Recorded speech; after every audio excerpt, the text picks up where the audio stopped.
जय श्री कृष्णा, राधे राधे। आप सभी भक्तों का आपके अपने YouTube चैनल श्री कृष्ण दीवाने में हार्दिक स्वागत है।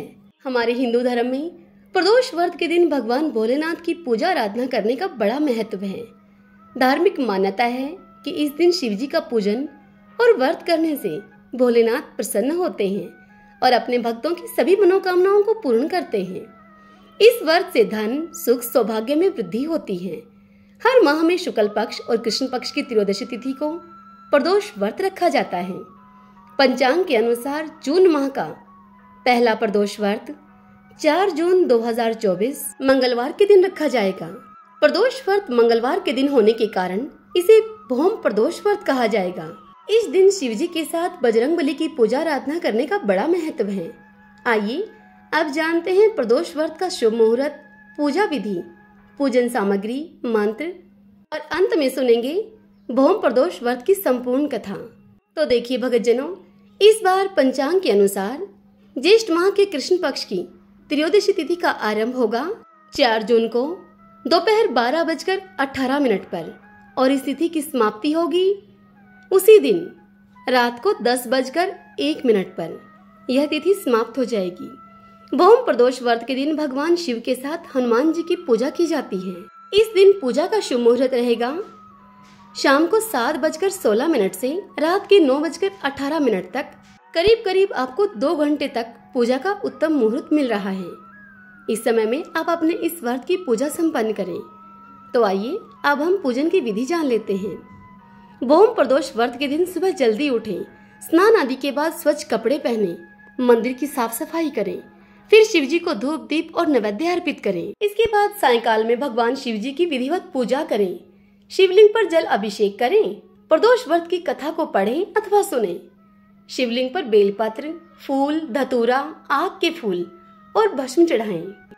इसके बाद शिव जी के बीज मंत्र ओम नमः शिवाय या फिर श्री शिवाय नमस्तुभ्यम का 108 बार जाप करें, शिव चालीसा का पाठ करें और अंत में शिव गौरी के समेत सभी देवी देवताओं की आरती उतारें। तो आइए अब हम भौम प्रदोष व्रत की कथा का श्रवण करें। सभी बोलिए भगवान शंकर माता पार्वती की जय। एक समय की बात है, एक नगर में एक वृद्धा रहती थी। उसका एक ही पुत्र था। वृद्धा की हनुमान जी पर गहरी आस्था थी। वह प्रत्येक मंगलवार को नियम पूर्वक यह व्रत रखकर हनुमान जी की आराधना किया करती थी। एक बार हनुमान जी ने अपनी भक्तनी उस वृद्ध महिला की परीक्षा लेने का विचार किया। हनुमान जी साधु का वेश धारण करके वृद्धा के घर पर गए और पुकारने लगे, है कोई हनुमान भगत जो हमारी इच्छा पूर्ण करे। जब यह आवाज उस वृद्ध महिला के कानों में पड़ी, पुकार सुनकर वृद्ध महिला जल्दी से घर के बाहर आई और साधु को प्रणाम करके उनसे बोली, आज्ञा कीजिए महाराज। हनुमान वेशधारी साधु से बोले कि मैं भूखा हूँ, मैं भोजन करूँगा, तुम थोड़ी जमीन लीप दो। यह सुनकर वह वृद्ध महिला दुविधा में पड़ गई, इसलिए हाथ जोड़कर वह उनसे बोली कि महाराज, लीपने और मिट्टी खोदने के अतिरिक्त आप कोई दूसरी आज्ञा दे मुझे। आपकी वह दूसरी आज्ञा मैं अवश्य ही पूर्ण करूंगी। तब साधु ने 3 बार प्रतिज्ञा कराने के बाद उससे कहा कि तू अपने बेटे को बुला, मैं उसकी पीठ पर आग जलाकर फिर भोजन बनाऊंगा। यह सुनकर वृद्धा अब घबरा गई, परंतु वह प्रतिज्ञाबद्ध थी। उसने अपने पुत्र को बुलाकर साधु को सौंप दिया। वेशधारी साधु हनुमान जी ने वृद्धा के हाथों से ही उसके पुत्र को पीठ के बल लिटवाया। उसकी पीठ पर अब उस वृद्ध महिला ने आग जला दी। साधु महात्मा के कहे अनुसार आग जलाकर दुखी मन से वृद्धा अब अपने घर में चली गई। और भोजन बनाकर साधु ने वृद्धा को बुलाकर कहा कि उनका भोजन बन गया है, तुम अपने पुत्र को पुकारो ताकि वह भी आकर भोग प्रसाद को ग्रहण करे। इस पर वह वृद्ध महिला बोली कि उसका नाम लेकर मुझे और कष्ट न दीजिए। लेकिन जब साधु महाराज नहीं माने तो वृद्धा ने अपने पुत्र को आवाज लगाई। वह पुत्र अपनी माँ के पास आ गया। अपने पुत्र को जीवित देखकर वह वृद्ध महिला बड़ी ही आश्चर्यचकित हुई और वह साधु के चरणों पर गिर पड़ी। उस वृद्ध महिला की भक्ति और उसकी परीक्षा से प्रसन्न होकर हनुमान जी अपने वास्तविक रूप में प्रकट हुए और वृद्धा को भक्ति का आशीर्वाद दिया। सभी बोलिए बजरंगबली महाराज की जय। हर हर महादेव। आइए भक्तजनों, अब हम प्रदोष व्रत की दूसरी कथा का श्रवण करते हैं। भौम प्रदोष के दिन इन दोनों कथाओं को सुनना अत्यंत आवश्यक है। प्रदोष व्रत की पूर्णता के लिए इन दोनों कथाओं को सुनना चाहिए। सभी बोलिए भगवान शंकर माता पार्वती की जय। सूत जी इस कथा को सुनाते हुए मुनियों से कहते हैं कि त्रयोदशी तिथि में सायंकाल प्रदोष कहा गया है। प्रदोष के समय महादेव जी कैलाश पर्वत के रजत भवन में नृत्य करते हैं और देवता उनके गुणों का सत्वन करते हैं।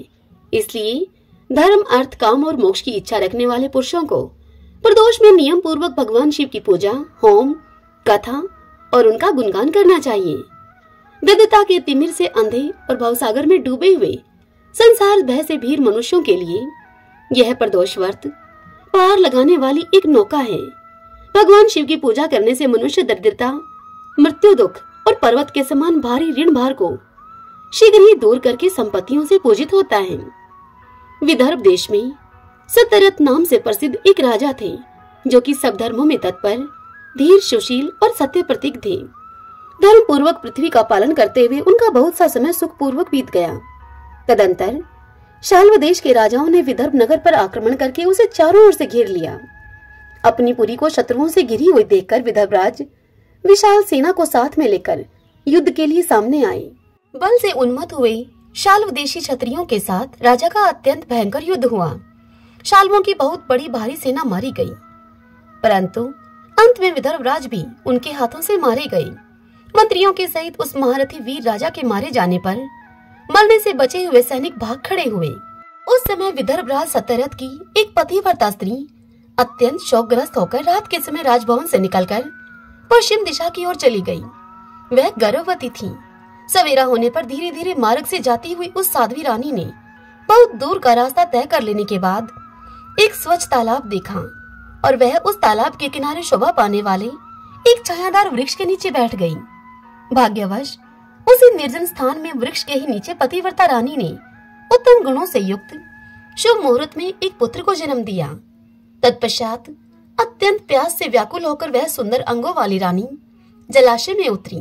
इतने में ही एक बड़े भारी ग्राह ने आकर, ग्राह मगरमच्छ को कहा जाता है, उस ग्राह ने आकर उस रानी को ग्रस लिया, अर्थात उस रानी को खा लिया।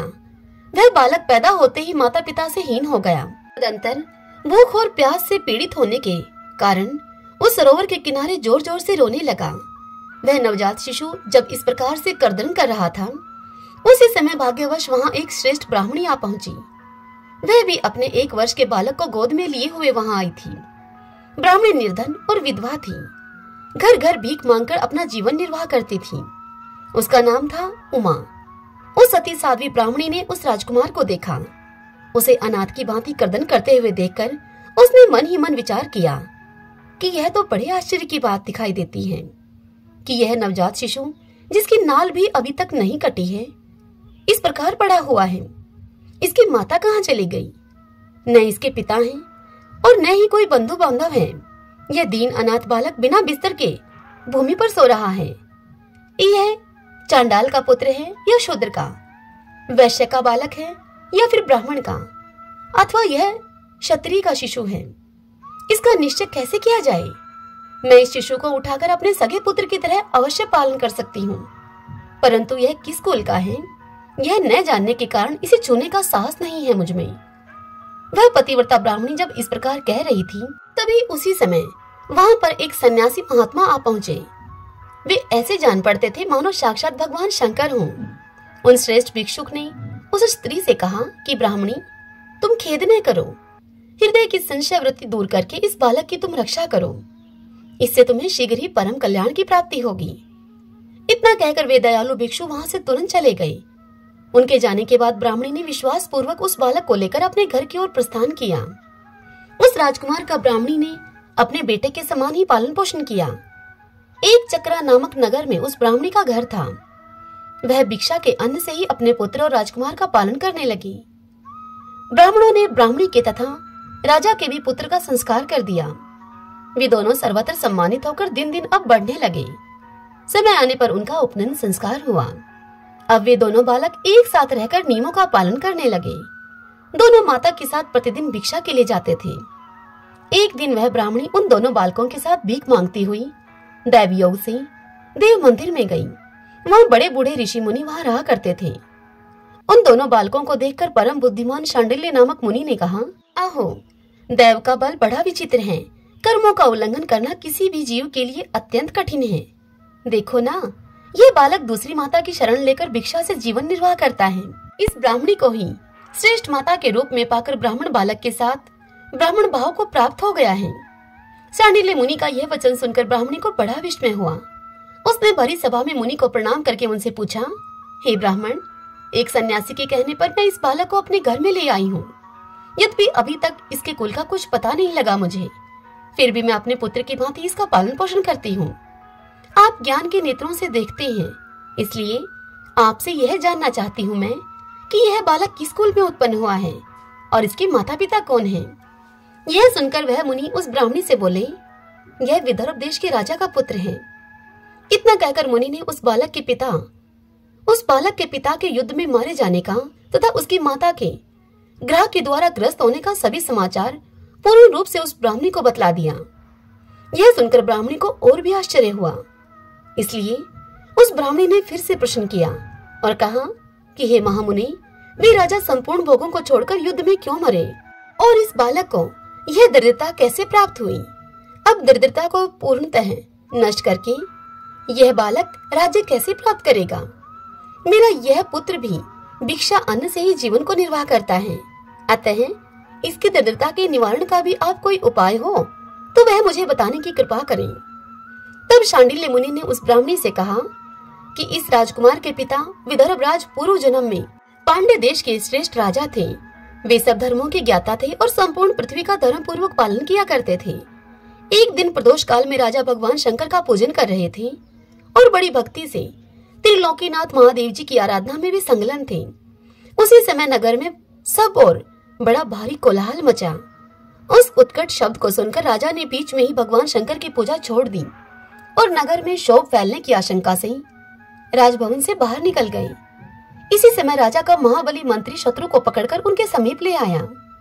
वह शत्रु पांड्य राज का ही सामंत था। उस शत्रु को देखकर राजा ने क्रोध पूर्वक उसका मस्तक कटवा दिया।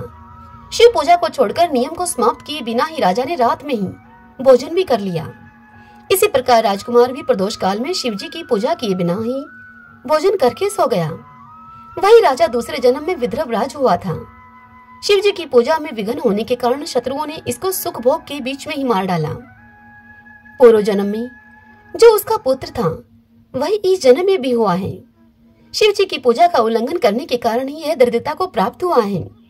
इसकी माता ने पूर्व जन्म में छल से अपनी सौतन को मार डाला था। उस महान पाप के कारण ही वह इस जन्म में ग्रह के द्वारा मारी गई। मैं यह सत्य कहता हूँ, हे ब्राह्मणी, परलोक में हित की बात कहता हूँ, शास्त्रों का सार एवं उपनिषदों का हृदय कहता हूँ।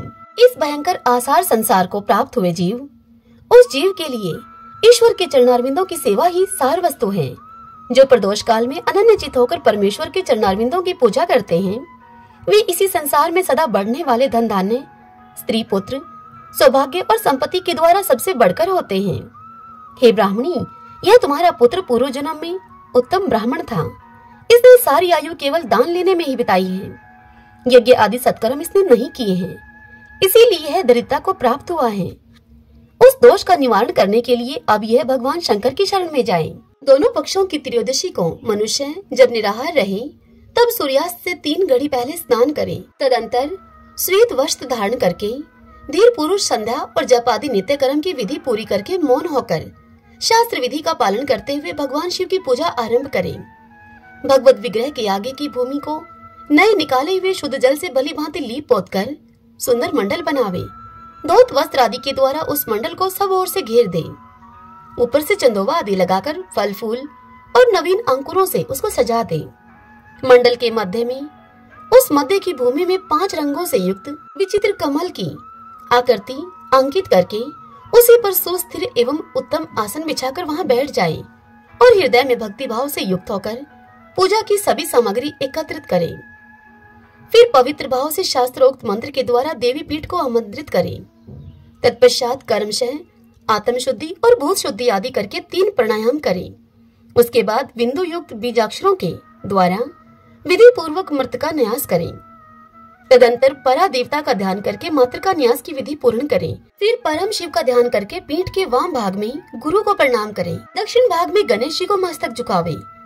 दोनों कंधों और जांघों में धर्म आदि धर्म, ज्ञान, वैराग्य और ऐश्वर्य का निवास करें। नाभि तथा पार्श्व भाग में अधर्म, अज्ञान, अवैराग्य तथा अनैश्वर्य आदि का न्यास करें। तत्पश्चात हृदय में अनंत आदि का न्यास करके देवपीठ पर मंत्र का न्यास करें। आधार शक्ति से लेकर ज्ञानात्मा तक का कर्मशः न्यास करके हृदय में एक कमल की भली भांति भावना करें। वह कमल 9 शक्तियों से युक्त एवं परम सुंदर हो। उसी कमल की कर्णिका में कोटि कोटि चंद्रमा के समान प्रकाशमान उमापति भगवान शिव का ध्यान करें। ध्यान कुछ इस प्रकार से करें, मन में ये भाव लेकर आए, भगवान के 3 नेत्र हैं, मस्तक पर चंद्रमा का मुकुट शोभा पाता है, जटाजूट कुछ कुछ पीला हो गया है, उस पर रतन जड़ित किरीट सुशोभित है, उनके कंठ में नील चिन्ह हैं और अंग अंग से उदारता सूचित होती है। सर्पों के हार से उनकी बड़ी शोभा हो रही है। उनके एक हाथ में वरद और दूसरे में अभय की मुद्रा है। वे फरसा धारण करते हैं। उन्होंने नागों का कंकण आभूषण को कहते हैं, केयूर, अंगद तथा मुद्री का धारण कर रखी है। वे व्याघ्र चर्म पहने हुए रत्नमय सिंहासन पर विराजमान हैं। उनके वाम भाग में गिरिराज नंदिनी उमा देवी का चिंतन करें। इस प्रकार महादेव जी तथा गिरिजा देवी का ध्यान करके कर्मशः गंध आदि से उनकी मानसिक पूजा करें। 5 वैदिक मंत्रों से गंध आदि के द्वारा पूर्वोक्त 5 स्थानों में अथवा हृदय में पूजा करें। फिर मूल मंत्र से 3 बार हृदय में ही पुष्पांजलि दें। उसके बाद सिंहासन पर महादेव जी का पुनः पूजन प्रारंभ करें। पूजा के आरंभ में एकाग्रचित होकर संकल्प पढ़ें। संकल्प करना है। तदंतर हाथ जोड़कर मन ही मन भगवान शिव का ध्यान एवं आह्वान करें और कहें, हे भगवान शंकर, आप ऋण, पातक, दुर्भाग्य और दरिद्रता आदि की निवृत्ति के लिए तथा संपूर्ण पापों के नाश करने के लिए मुझ पर आप प्रसन्न होइए। मैं दुख और शोक की आग में जल रहा हूँ। संसार भय से पीड़ित हूँ। अनेक प्रकार के रोगों से व्याकुल और दीन हूँ। हे वृषवाहन, आप मेरी रक्षा कीजिए। हे देव देवेश्वर, सबको निर्भय कर देने वाले हे महादेव जी, आप यहाँ पर पधारिए और मेरी की हुई इस पूजा को पार्वती जी के साथ आप ग्रहण कीजिए। इस प्रकार संकल्प और आह्वान करके पूजा आरंभ करनी चाहिए। तत्पश्चात मनुष्य एकाग्रचित होकर रुद्र सूक्त का पाठ करते हुए वहां पर स्थापित किए हुए शंख के जल से और पंचामृत से महादेव जी का अभिषेक करके भांति भांति के मंत्रों से आसन आदि उपचारों को समर्पित करें। मन की भावना के द्वारा दिए हुए वस्त्रों से विभूषित स्वर्ण सिंहासन की कल्पना करें और उसी पर भगवान को विराजमान करके अष्टगुण युक्त अर्घ्य और पाद आदि निवेदन करें। फिर शुद्ध जल से आचमन कराकर मधु पारक दे। उसके बाद पुनः आचमन के लिए जल देकर मंत्र उच्चारण पूर्वक स्नान करावे उनको। फिर यज्ञोपवीत वस्त्र और आभूषण आदि अर्पण करे। परम पवित्र अष्टांग युक्त चंदन चढ़ावे। बिल्व, मदार, लाल कमल, धतूर, कनेर, सनई का फूल, चमेली, कुशा, अपामार्ग, तुलसी, जूही, चंपा, भटकैया और करवीर के फूलों में से जितने भी मिल जाएं, उन सबको शिव उपासक भगवान शिव पर चढ़ाएं। इनके अतिरिक्त भी नाना प्रकार के सुगंधित पुष्प उनको निवेदन करें। तत्पश्चात लाल चंदन से उत्पन्न धूप और निर्मल दीप समर्पित करें। उसके बाद हाथ धोकर घी, नमकीन और साग, मिठाई, पुआ, शक्कर तथा गुड़ के बने हुए पदार्थ एवं खीर का नैवेद्य भोग लगाएं। मधु, दही और जल भी अर्पण करें। उस खीर का ही मंत्र के द्वारा प्रज्वलित की हुई अग्नि में हवन करें। यह होम शास्त्रोक्त विधि से आचार्य के कथन के अनुसार संपन्न करना चाहिए। भगवान शंकर को नैवेद्य देकर मुख शुद्धि के लिए उत्तम तांबूल अर्पण करें। धूप, आरती, सुंदर छत्र, उत्तम दर्पण को वैदिक तांत्रिक मंत्रों के द्वारा विधि पूर्वक समर्पित करें। यदि यह सब करने की अपने में शक्ति न हो, अधिक धन का अभाव हो, तो अपने पास जितना धन हो उसी के अनुसार भगवान की पूजा कर लें। गौरीपति भगवान शंकर भक्ति पूर्वक भेंट किए हुए पुष्प मात्र से भी संतुष्ट हो जाते हैं। तदंतर स्तोत्रों के द्वारा उनकी स्तुति करके भगवान को साष्टांग प्रणाम करें। फिर परिक्रमा करके पूजा समर्पित करने के बाद विधि पूर्वक श्री गिरिजापति की प्रार्थना करें। हे देव, हे जगन्नाथ, आपकी जय हो। सनातन हे शंकर, आपकी जय हो। संपूर्ण देवताओं के हे अधीश्वर, आपकी जय हो। सर्वदेव पूजित, आपकी जय हो। सर्वगुणातीत, आपकी जय हो। सबको वर देने वाले हे प्रभु, आपकी जय हो। नित्य आधार रहित अविनाशी विशंभर, आपकी जय हो। जय हो प्रभु, संपूर्ण विश्व के लिए एकमात्र जानने योग्य है महेश्वर, आपकी जय हो। नागराज वासुकी को आभूषण के रूप में धारण करने वाले हे प्रभु, आपकी जय हो। हे गौरीपते, आपकी जय हो। हे चंद्रार्ध शेखर शंभो, आपकी जय हो। कोटि सूर्यों के समान तेजस्वी हे शिव, आपकी जय हो। अनंत गुणों के आश्रय, आपकी जय हो। भयंकर नेत्रों वाले हे रुद्र, आपकी जय हो। अचिंतन निरंजन, आपकी जय हो। हे नाथ, हे दया सिंधु, आपकी जय हो। भक्तों की पीड़ा का नाश करने वाले हे प्रभु, आपकी जय हो। दुस्तर संसार सागर से पार उतारने वाले हे परमेश्वर, आपकी जय हो। हे महादेव, मैं संसार के दुखों से पीड़ित एवं खिन्न हूँ, मुझ पर प्रसन्न हो। हे परमेश्वर, समस्त पापों के भय का अपहरण करके आप मेरी रक्षा कीजिए। मैं महान दारिद्र्य के समुद्र में डूबा हुआ हूँ। बड़े बड़े पापों ने मुझे आक्रांत कर लिया है। मैं महान शोकों से नष्ट और बड़े बड़े रोगों से व्याकुल हूँ। सब ओर से ऋण के भार से मैं लदा हुआ हूँ। पाप कर्मों की आग में मैं जल रहा हूँ और ग्रहों से मैं पीड़ित हो रहा हूँ। हे शंकर, आप मुझ पर प्रसन्न होइए। इधर मनुष्य इस प्रकार से पूजा के अंत में भगवान गिरिजापति की प्रार्थना करें। धनाढ्य अथवा राजा को इस प्रकार भगवान शंकर की प्रार्थना करनी चाहिए। हे शंकर जी, आपके प्रसाद से मेरे सदा आनंद रहे। मेरे राज्य में लुटेरे न रहें। सब लोग निरापद होकर रहें। पृथ्वी पर अकाल महामारी आदि के संताप शांत हो जाएं। सबकी खेती धन धान्य से समृद्ध हो। संपूर्ण दिशाओं में सुख का साम्राज्य छा जाए। इस प्रकार प्रदोष व्रत के दिन गिरजापति भगवान शंकर की आराधना करें। ब्राह्मणों को भोजन कराएं और उन्हें दक्षिणा देकर संतुष्ट करें। इस प्रकार मैंने सब पापों का नाश, सब प्रकार की दरिद्रता का निवारण तथा समस्त मनोवांछित वस्तुओं का दान करने वाले शिव पूजा का तुमसे वर्णन किया। यह शिव की पूजा शिव जी के द्रव्य का हरण करने के पाप को छोड़कर शेष सभी महापातकों और उपपातकों के महान समुदाय का नाश करती है। हे ब्राह्मणी, यदि ये दोनों बालक इसी प्रकार भगवान शंकर का पूजन प्रत्येक प्रदोष के दिन करते रहें तो वर्ष भर के भीतर ही इन्हें उत्तम सिद्धि की प्राप्ति होगी। सांडिल्य मुनि का यह वचन सुनकर उस ब्राह्मणी ने दोनों बालकों के साथ मुनि के चरणों में प्रणाम किया और फिर इस प्रकार से कहा। ब्राह्मणी ने कहा कि भगवान, आज मैं आपके दर्शन मात्र से कृतार्थ हो गई हूँ। ये दोनों बालक आज से ही आपकी शरण में हैं। हे ब्राह्मण, यह मेरा पुत्र है और इसका नाम सुचिवर्त है और यह राजकुमार है जिसका नाम मैंने धर्मगुप्त रख दिया है। यह दोनों बालक और मैं, हम तीनों आपके चरणों के दास हैं। इस घोर दारिद्र्य सागर में घिरे हुए हम तीनों का आप उद्धार कीजिए। इस प्रकार शरण में आई हुई उस ब्राह्मणी को अमृत के समान मधुर वचनों के द्वारा आश्वासन देकर मुनि ने उसके दोनों बालकों को भगवान शंकर के आराधन की मंत्र विद्या का उपदेश दिया। तत्पश्चात दोनों बालक और ब्राह्मणी मुनि की आज्ञा लेकर वहां से चले गए। मुनिवर के उपदेश के अनुसार दोनों बालक प्रत्येक प्रदोष व्रत के दिन पार्वती वल्लभ शिव की आराधना करने लगे। इस प्रकार शिव पूजा करते हुए द्विज कुमार और राजकुमार के 4 महीने बड़े सुखपूर्वक बीत गए। एक दिन द्विज कुमार राजकुमार को साथ लिए बिना ही नदी के तट पर स्नान करने के लिए गया और वहां मौज से देर तक वह इधर उधर घूमता रहा। वहां झरने के जल के आघात से खाई की भूमि कट जाने से उसमें गड़ा हुआ एक बड़ा भारी खजाने का कलश चमक रहा था, जिस पर ब्राह्मण कुमार की दृष्टि पड़ी। उस कलश को देखकर वह सहसा हर्ष और कौतूहल में भरकर उस कलश के समीप गया और उसे देवता के प्रसाद से प्राप्त हुआ मानकर सिर पर लेकर अपने घर को वापस आ गया और घर के भीतर उस घड़े को रखकर माता से वह बोला कि माँ, ये भगवान शंकर का प्रसाद तो देखो। उन्होंने दया करके घड़े के रूप में यह खजाना दिखला दिया है। तब उस पतिव्रता ब्राह्मणी ने राजकुमार को बुलाकर कहा कि पुत्रो, इस खजाने के घड़े को तुम दोनों आपस में बराबर बराबर बांट लो। माता ब्राह्मणी की इस बात को सुनकर ब्राह्मण के पुत्र को प्रसन्नता हुई, किंतु राजपुत्र ने उससे कहा कि माँ, यह तुम्हारे ही पुत्र के पुण्य से प्राप्त हुआ है, इसलिए मैं इस खजाने को बांट कर लेना नहीं चाहता हूँ। अपने पुण्य से प्राप्त हुए खजाने का ये स्वयं ही उपभोग करें। वे भगवान शंकर मुझ पर भी कृपा करेंगे। इस प्रकार प्रसन्नता पूर्वक भगवान शंकर की पूजा करते हुए उन दोनों कुमारों का उसी घर में 1 वर्ष और व्यतीत हो गया। एक दिन वह राजकुमार उस ब्राह्मण कुमार के साथ बसंत ऋतु में वन में भ्रमण करने के लिए गया। कुछ दूर जाने पर उन्होंने सैकड़ों गंधर्व कन्याओं को परस्पर कीड़ा करते हुए देखा।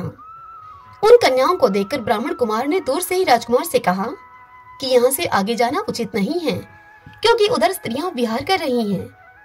स्वच्छ अंतःकरण वाले विद्वान पुरुष स्त्रियों का सामीप्य त्याग देते हैं। ये रमणियां छल करने वाली तथा वाणी के द्वारा अनुनय विनय करने में कुशल हैं।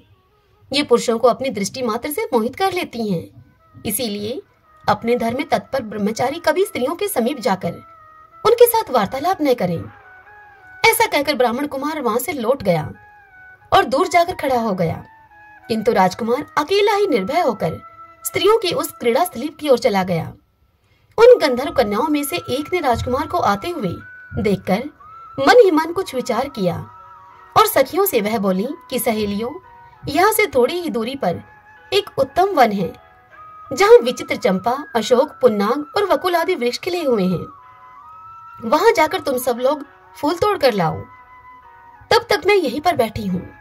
तुम फूलों का संग्रह करके पुनः यहाँ पर आ जाना।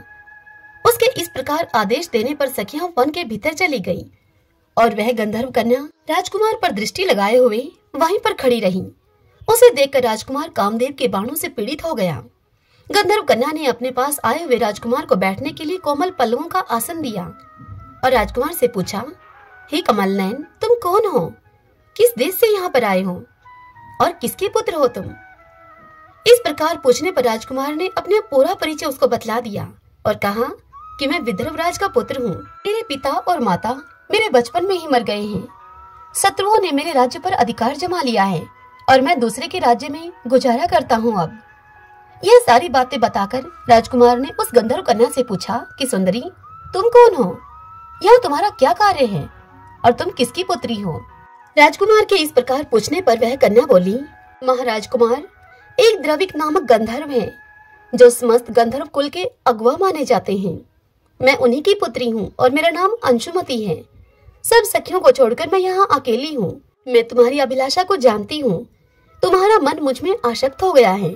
इसी प्रकार दैव ने मेरे मन में भी तुम्हारे लिए उत्कंठा भर दी है। अब हम दोनों का स्नेह कभी भंग नहीं होना चाहिए। राजकुमार से ऐसा कहकर गंधर्व कुमारी ने शीघ्र ही अपने गले से मोती का हार निकालकर प्रेम पूर्वक राजकुमार को भेंट किया। उस अद्भुत हार को देखकर राजकुमार ने उसे पूछा कि भीरू, मैं एक बात तुमसे कहता हूँ। मैं राज्यहीन और निर्धन हूँ।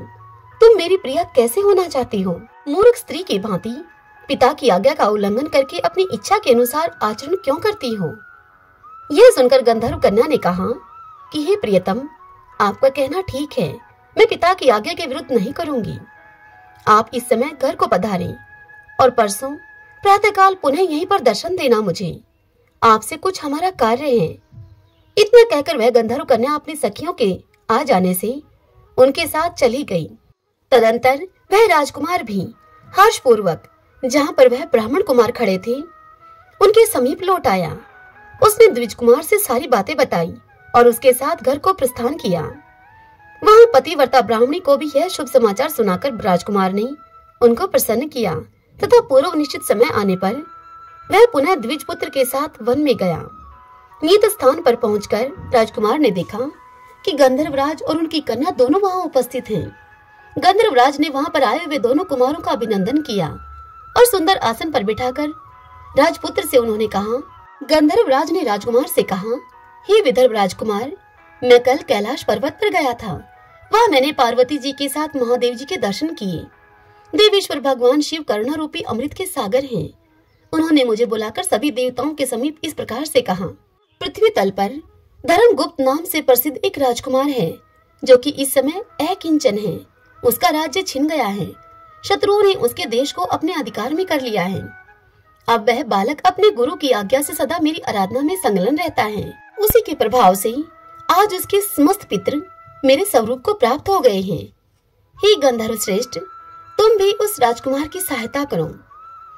अब वह शत्रुओं को मारकर अपने राज्य सिंहासन पर आसीन हो जाएगा। महादेव जी के इस प्रकार आज्ञा देने पर हे राजकुमार, मैं अपने घर को आया। यहाँ इस मेरी कन्या ने भी तुम्हारे लिए बहुत प्रार्थना की मुझसे। यह सब परम दयालु भगवान शिव की प्रेरणा से हो रहा है। ऐसा समझकर मैं इस कन्या को साथ में लेकर यहाँ आया हूँ। इसलिए अपनी पुत्री अंशुमति को मैं तुम्हें पत्नी के रूप में देता हूँ और भगवान शिव जी की आज्ञा से शत्रुओं को मारकर तुम्हें तुम्हारे राज्य पर बिठाऊंगा। अपने उस नगर में तुम अपनी इस धर्म पत्नी के साथ 10,000 वर्षों तक मनोवांछित सुख को भोग कर अंत में भगवान शिव के लोक में जाओगे और वहां भी मेरी यह कन्या तुम्हारी ही सेवा में प्रस्तुत रहेगी। इस प्रकार कहकर गंधर्वराज ने उसी वन में राजकुमार के साथ अपनी पुत्री का विवाह कर दिया और दहेज में परम उज्जवल रतन भार भेंट किए उनको। चंद्रमा के समान चमकीली चूड़ामणि तथा दमकते हुए मोतियों के मनोहर हार दिए, दिव्य आभूषण, वस्त्र, स्वर्ण के बने हुए बहुत से सामान, 10,000 हाथी, 1,00,000 नीले घोड़े और हजारों सोने के बड़े बड़े रथ प्रदान किए। अंत में एक दिव्य रथ, इंद्र के धनुष के समान विशाल धनुष, शस्त्रों अस्त्र शस्त्र, अक्षय बाणों से भरे हुए 2 तरकश, अभेद स्वर्णमय कवच तथा शत्रुओं का संहार करने वाली शक्ति समर्पित की। अपनी पुत्री की सेवा के लिए गंधर्वराज ने प्रसन्नचित होकर 5,000 दासियां दी। इतना ही नहीं, राजकुमार की सहायता के लिए उन्होंने अत्यंत उग्र गंधर्वों की चतुरंगिनी सेना भी भेंट की। इस प्रकार परम उत्तम संपत्ति को पाकर राजकुमार अपनी मनोवांछित पत्नी के साथ बहुत प्रसन्न हुए। पुत्री का विवाह कराकर गंधर्वराज स्वर्गलोक में चले गए। धर्मगुप्त विवाह के अनंतर गंधर्वों की सेना के साथ अपने नगर को आ गया और वहां उन्होंने शत्रु सेना का संहार करके अपनी राजधानी में प्रवेश किया। तत्पश्चात श्रेष्ठ ब्राह्मणों और मंत्रियों ने मिलकर राजकुमार का अभिषेक किया और वे रत्नमय सिंहासन पर आरूढ़ होकर एकंटक राज्य का उपभोग करने लगे। जिस ब्राह्मण पत्नी ने उनका अपने पुत्र की भांति पालन किया था, वही उनकी माता हुई। वह द्विज कुमार ही भाई हुआ और गंधर्व राजपुत्री अंशुमति महारानी के पद पर प्रतिष्ठित हुई। भगवान शंकर की आराधना करके धर्मगुप्त विदर्भ देश के राजा हो गए। इसी प्रकार दूसरे लोग भी प्रदोष व्रत के दिन गिरिजापति की आराधना करके मनोवांछित कामनाओं को प्राप्त कर लेते हैं और देहावसान होने पर अर्थात मृत्यु होने पर परम गति को प्राप्त होते हैं। सूत जी इस कथा को सुनाते हुए कहते हैं कि जो प्रदोष व्रत के परम अद्भुत पुण्य में महात्म्य को प्रदोष व्रत के दिन शिव पूजन के बाद एकाग्रचित होकर सुनता है, कहता है अथवा पढ़ता है, उसे 100 जन्मों तक कभी दरिद्रता प्राप्त नहीं होती और अंत में वह ज्ञान के ऐश्वर्य से युक्त होकर भगवान शंकर के परम धाम को प्राप्त होता है। सभी बोलिए भगवान शंकर माता पार्वती की जय। आइए भक्तजनों, अब हम भगवान शंकर की आरती करते हैं। ओम जय शिव ओमकारा, स्वामी जय शिव ओमकारा, ब्रह्मा विष्णु सदा शिव अर्धांगी धारा। ओम जय शिव ओमकारा, एकानन चतुरानन पंचानन राजे, हंसानन गरुड़ासन वृषवाहन साजे। ओम जय शिव ओमकारा, 2 भुज 4 चतुर्भुज, 10 भुज ते सोहे, प्रभु 10 भुज अति सोहे। तीनों रूप निरखता, त्रिभुवन जन मोहे। जय शिव ओमकारा, माला वनमाला मुंडमाला धारी, चंदन मृग मद सोहे, भोले शुभकारी। ओम जय शिव ओमकारा, श्वेतांबर पीतांबर बागांबर अंगे, शनकादिक ब्रह्मादिक प्रेतादिक संगे। ओम जय शिव ओमकारा, कर के मध्य कमंडलू, चक्र त्रिशूल धरता, जग करता संहरता, जग पालन करता। ओम जय शिव ओमकारा, ब्रह्मा विष्णु सदा शिव, जानत अविवेका, अक्षर के मध्य ये तीनों एका। ओम जय शिव ओमकारा, त्रिभुवन स्वामी जी की आरती जो कोई जन गावे, कहते शिवानंद स्वामी मनवांछित फल पावे। जय शिव ओमकारा। सभी बोलिए भगवान शंकर माता पार्वती की जय, शिव परिवार की जय। आशा करती हूँ यह कथा आपको पसंद आई होगी। यदि ऐसा हो तो इस वीडियो को आप लाइक करें और कमेंट बॉक्स में हर हर महादेव लिखिएगा।